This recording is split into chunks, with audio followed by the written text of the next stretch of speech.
This month on The Spark, our theme is centered on education. We'll learn more about an urban college prep elementary school providing students with a challenging, Christ-centered education, a university training medical professionals and ensuring the public has access to medical care, and a law firm investing in youth and STEM learning opportunities.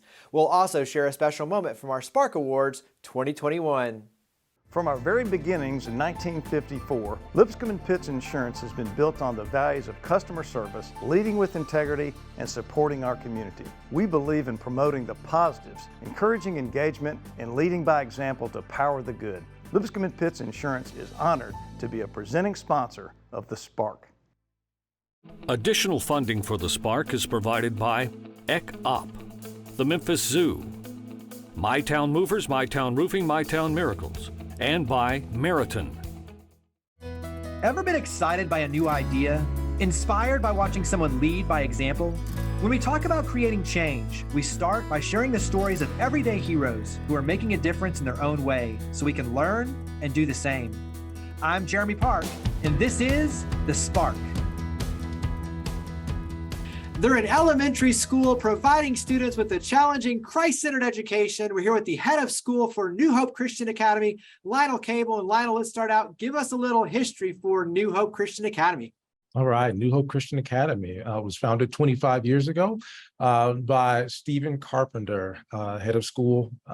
Basically, he has a heart for Memphis, and he understood that there was power in high-quality academics, and then also eternal power in terms of the gospel. He wanted to pair those two because academics here in Memphis, as you well know, there's been a struggle for quite some time.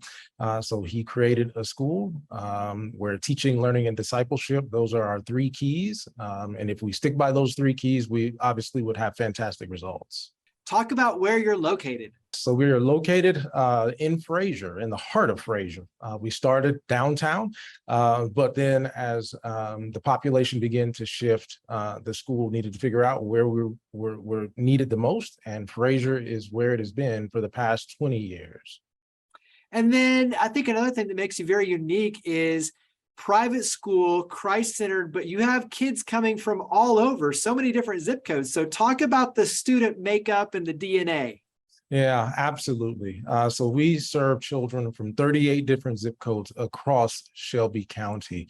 So we're just very blessed to have a really broad reach to be able to pour into kids' lives all over Memphis, but 38 different zip codes, we service all over Memphis. And I think that's part of it is the all the different cultures and so many different pieces coming together. And talk about then the classroom sizes, the teachers, some of the other things that make you very unique. Yeah, so 80% of our children have to be on free and reduced lunch. The other 20%, obviously, they do not have to be, but we try to open up the door of opportunity for high quality Christian education, just for families that otherwise would not be able to afford high quality Christian education. So our tuition is on a sliding scale. 99% of our families receive really strong financial aid so that we can make it affordable. Some families pay, the majority of our families, pay as little as $40 a month or $400 a year, when our actual tuition is $13,000. So something that makes us unique, again, is our sliding scale. And then us really being intentional about serving individuals who want a high quality Christian independent education, but cannot afford it. As for our teachers, we have really, really strong teachers who love to roll up their sleeves and get to work. Since 80% of our children are on free and reduced lunch, I mean, technically we serve the exact same children that Shelby County Schools, they serve.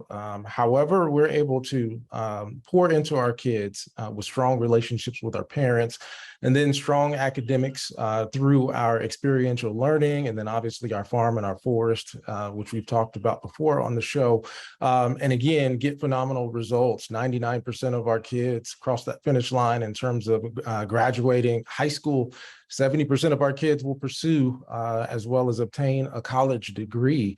And we are just trying to change Memphis, the face of Memphis, one child at a time. You mentioned the forest and the community garden. I think it's a powerful way to not only engage the students with the learning, but also to the community as a whole. And so dive in deeper on the community garden and the ways that you're also giving back to the community and the neighborhoods around you. Yeah, absolutely. So here in Fraser, it's ground zero in terms of being a food desert. Where we are located, we don't have a supermarket that's got fresh vegetables that's really near. So about 10 years ago, a vision of Mary Leslie Ramsey, a teacher here, we had about 3.5 undeveloped acres. There was nothing on it. And she just woke up one day and said, hey, God gave me a vision that we need to start an urban farm and an urban forest. Because, children who are typically in the inner city, they don't often get the opportunity to go outside or to explore nature, go camping, do all of those types of things.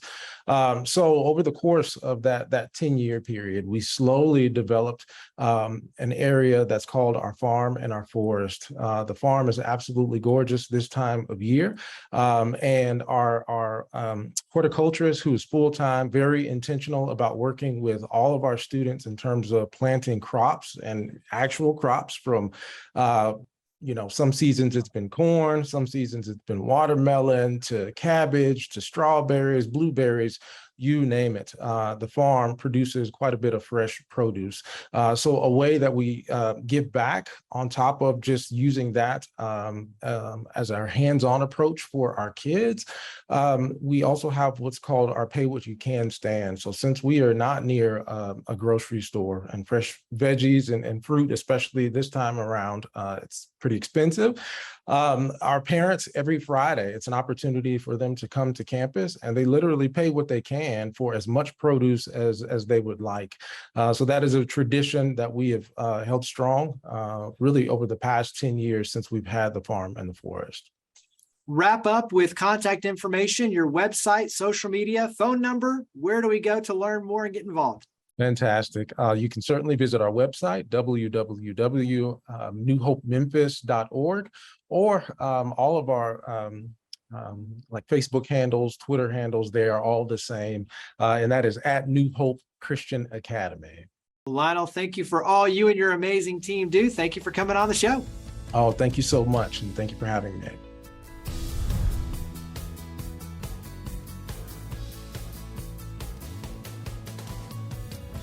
They're training medical professionals and ensuring we all have access to health care. We're joined by the Chancellor of the University of Tennessee Health Science Center, Dr. Peter Buckley. And let's start. 1, welcome to Memphis. And 2, what attracted you to this position?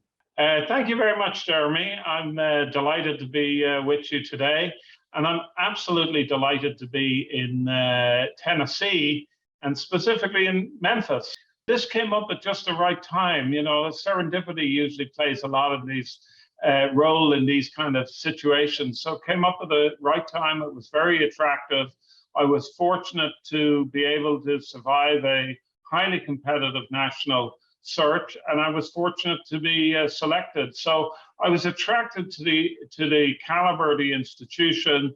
On another level, Jeremy, I felt there was a lot of work to be done here. So while Tennessee is a fantastic state and our institution is the main provider of the clinical workforce for the state of Tennessee, quite frankly, the health of the state of Tennessee is not where it should be.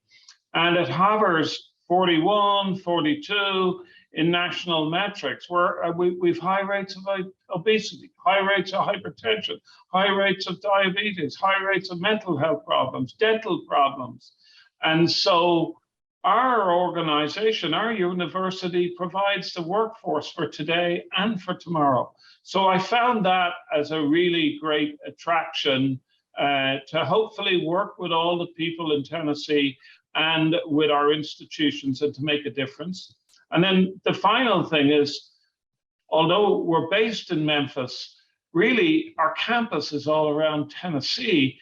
And so that was very attractive to me, both because if you're going to make a difference, make it across the state, not in one area of the state. It's a bigger canvas to work on.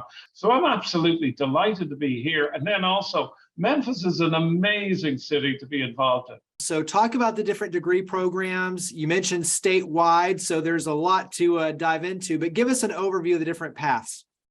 Yeah, so thank you for that. So we've 6 colleges, nursing, in no particular order, nursing, dentistry, pharmacy, graduate studies, the health professions, and medicine.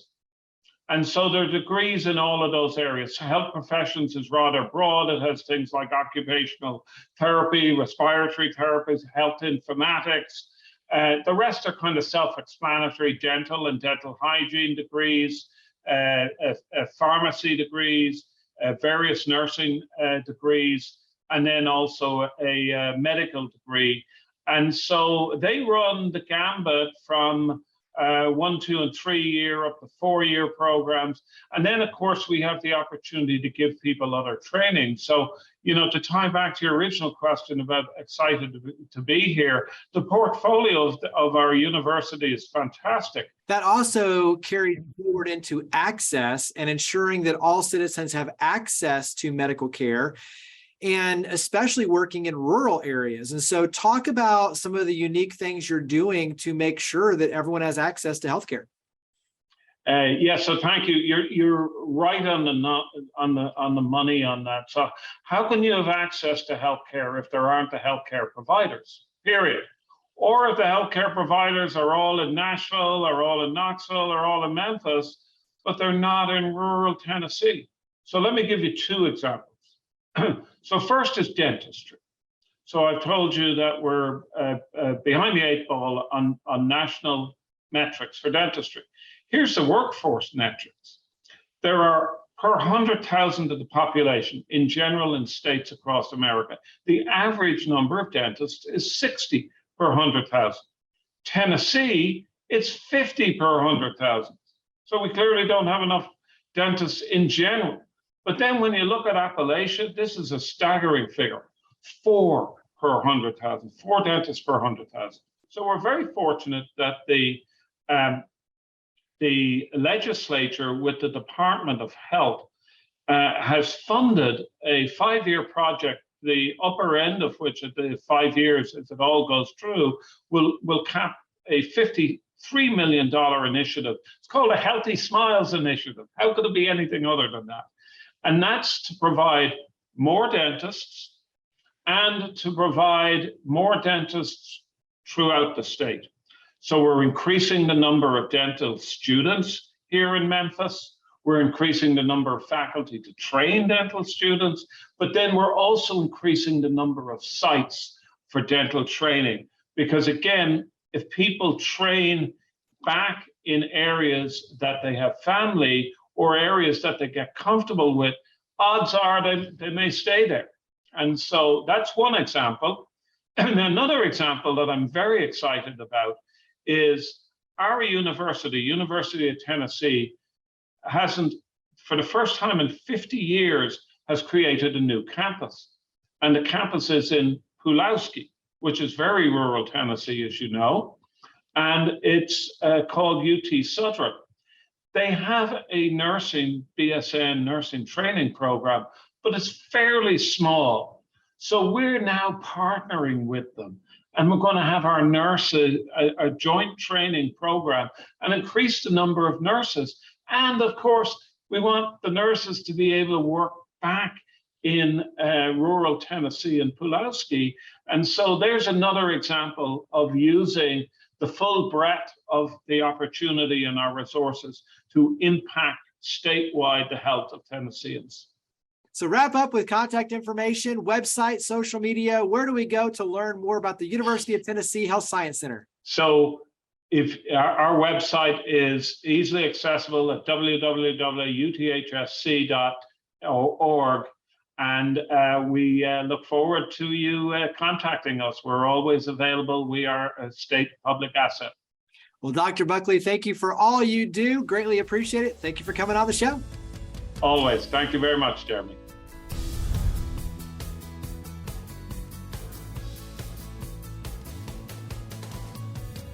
The Spark Awards annually recognize and celebrate individuals and organizations that have made outstanding contributions to the community. The 2021 recipient of the Education School Award is Kirby Middle School.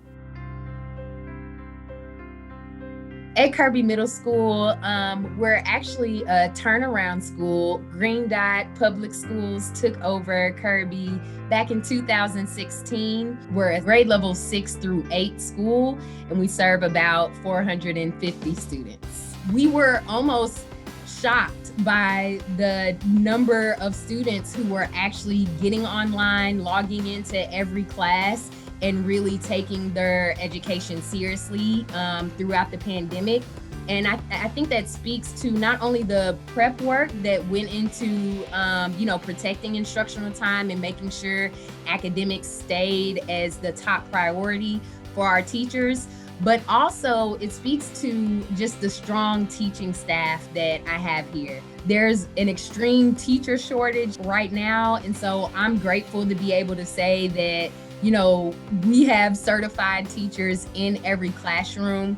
We're really taking this thing from an asset-based approach this school year, knowing that kids are coming back. There are gaps. Even though we had a strong distance learning program, it did not replace the power of being with students in person and making those daily connections and building those relationships with kids. And so we're really excited to be back in full swing this year, where we know kids have these gaps, but we also know they are super resilient, they're super strong, they're coming back, and their strategies that we put in place to keep them focused on academics as the main thing. The work that we do with social emotional learning within our advisory program, the work that we do just to truly prepare students for success in college leadership and life, it really plays out in a number of different ways. And we have so many parents and students and community members that really just praise us for some of the initiatives that we've taken on here at Kirby Middle School. I'm proud to say that we have a team of people here who are dedicated to meeting those needs of students. And it's showing in the data that kids love it here. It's really powerful to be able to say that we have a culture and a climate here where, adults and students clearly want to be. And that's something that I don't take lightly, especially now.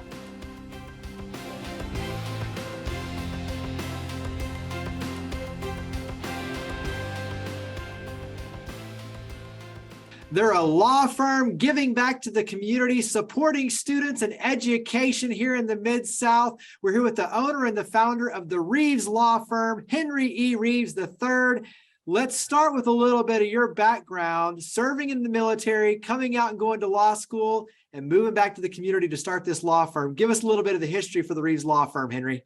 Oh man, you hit the highlights. After the military, I ended up coming back to Memphis prior to going back to law school. And when I got back, I was at an insurance defense company downtown. I was there for a couple of years, but basically, what I was doing there was making sure that the insurance company's interests were protected. So I was going against basically the everyday man and woman here in Memphis, and that just didn't sit right with me. I wanted to be on the other side. I wanted to make sure that I could actually defend the people who were hurt against the insurance companies. Interviewed at a lot of places, and I didn't get the opportunity, but sometimes, God closes doors for other doors to be open. So I started the Reeves Law Firm. I wish I can, sit back and brag on myself and say I had this big plan and this vision and I mapped it out, but it was really just a situation, something that was born out of necessity. We had to feed our children, and since I wasn't able to get an opportunity, I was basically forced to create my own opportunity. Talk about where you are today, though. You're expanding, and you also have a team that's ever growing. So talk about number of team members and all the different markets. Oh man, I know last I checked, I want to say that we're probably getting close to being north of 100 now, with over 19 attorneys that we have, and lots of paralegal and intakes department. We recently opened up an office in Jackson, Mississippi. We really focused here in Memphis for the first 10 years of the business. We really want to make sure that we had our processes and our systems down right prior to expanding. And so we entered into the Jackson, Mississippi market last June, and we don't really have any plans on stopping. When you look at the different areas, talk about the different areas, and also too around tenant. I think that's an interesting area that you play a vital role in, is protecting tenant rights. So talk about the different areas of focus with you and your team. Yeah, so as far as for the tenant rights, there might be things that we do on a nonprofit side, as far as donating or things like that. But as far as our practice, the things that we focus on is primarily is going to be personal injury. Now, we do say tenants' rights in an aspect of we do lots of premises liability. So if there are people who end up getting hurt at these apartment complexes. I know if you've seen in the news, you see a lot of these stairways given out and things like that. So basically what's happening is there are people who are out of state that own these large, apartment buildings, these apartment, I don't want to, name any names, but a lot of the majority of these large apartment buildings are owned by out of state entities. And, unfortunately, I feel like there's still a lot of, almost slumlord sharecropping type mentality, where the entire focus is let's go ahead and see how much money we can pull out of this property, and let's put as little money as we possibly can into this property.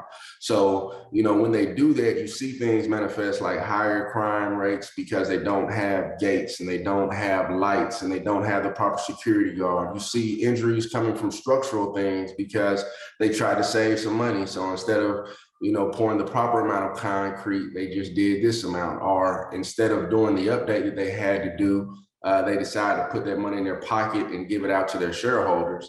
And the thing about it is, what the city of Memphis has to realize is we're allowing these out-of-state investors to really create areas of danger. Like, these places become a cesspool and an attraction for crime, and it's right in our own community. So for me, when we speak of tenant rights, that's exactly what I'm thinking of, is going after these slumlords people. And I say that you can come to Memphis and you can do good business and do right by people. Like, it's not mutually exclusive.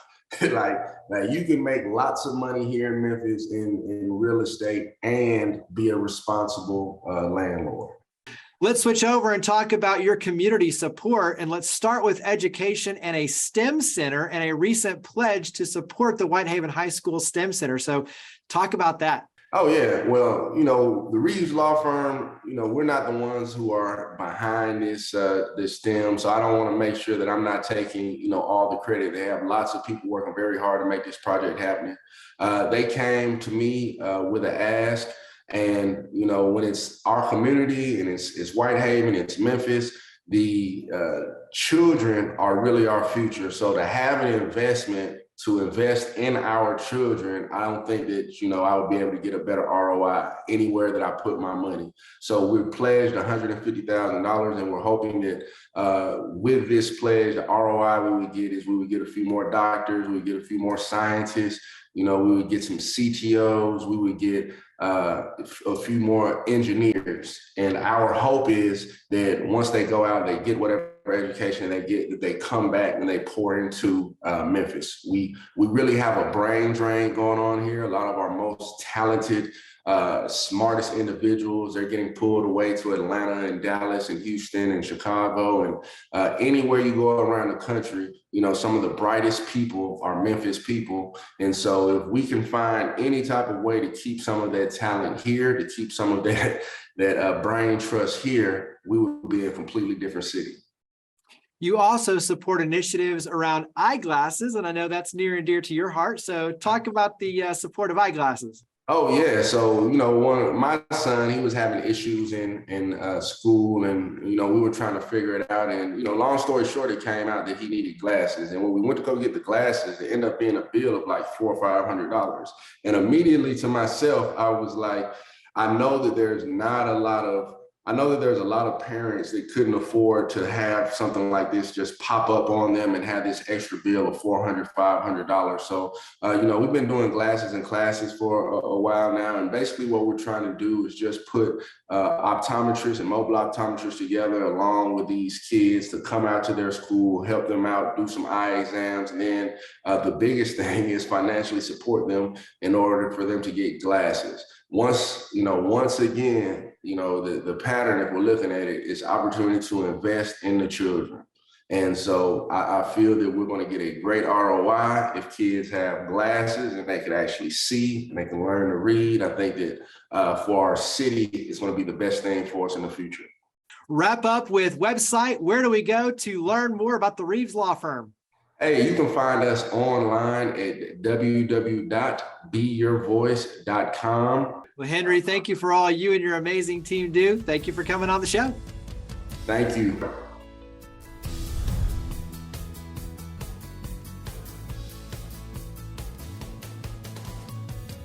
According to cityobservatory.org, the single most important factor driving urban economic success is the educational attainment of a city's population. So for our city to succeed, we need to be centered on education.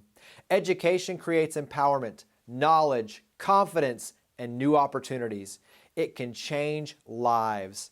So we're fortunate to have so many individuals and organizations in our city centered on education. Schools like New Hope Christian Academy are educating our youth and taking a holistic approach to student success, encompassing body, mind, and spirit. We have world-renowned institutions of higher education like the University of Tennessee Health Science Center that is training the next generation of medical professionals and leaders while ensuring that all citizens have access to medical care. And we have businesses like the Reeves Law Firm that give back in so many different ways to support students and education. Yes, good things happen for our citizens and our community when we're centered on education. So thank you for watching The Spark. To learn more about each of the guests, to watch past episodes, and to share your stories of others leading by example, visit WKNO.org and click on the link for The Spark. We look forward to seeing you next month, and we hope that you'll continue joining with us to create a spark for the Mid-South. From our very beginnings in 1954, Lipscomb & Pitts Insurance has been built on the values of customer service, leading with integrity, and supporting our community. We believe in promoting the positives, encouraging engagement, and leading by example to power the good. Lipscomb & Pitts Insurance is honored to be a presenting sponsor of The Spark.